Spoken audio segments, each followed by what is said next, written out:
আজ একটা রুটির রেসিপি নিয়ে আসছি, আর রুটিটা কিভাবে বানালাম তা সেগুলোই আপনাদেরকে দেখাবো। আর দেখেন রুটিটা কি সুন্দর হয়েছিল, সেটাই আপনাদেরকে দেখাবো। এখন কিভাবে বানালাম সেটা দেখাচ্ছি।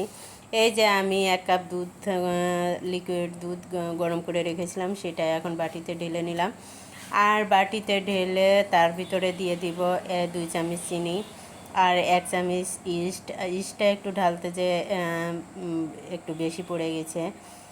আর এটা দেওয়ার পরে আমি ভালো করে লাড়াচাড়া দিয়ে নিব। দেওয়ার পরে আমি 1 কাপ ময়দা দিয়ে দেব। ময়দা দিয়ে আমি ডোটা তৈরি করে নিব। এখন আমার ময়দা দেওয়া হয়ে গেছে। এখন আমি চামচের সাহায্যে ভালো করে ময়দাটা মিশিয়ে নিব, ডোটা করে নিব। আর এই যে আমার করা হয়ে গেছে।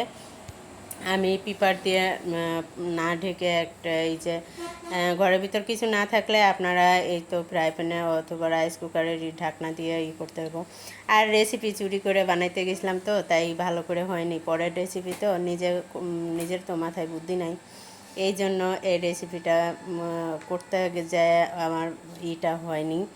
আর আমি তারপরে একটা দিয়ে দিছি, দেখেন এটা অনেক সুন্দর হয়েছিল, যা দেখতে অনেক কিউট লাগছে। আমি পরে উপর দিয়ে ঘিটা মাখিয়ে নিচ্ছি সুন্দর করে।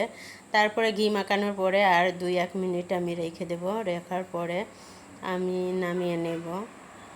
হরে কৃষ্ণ। ভিডিওটা কেমন লাগলো আপনারা সবাই বলুন।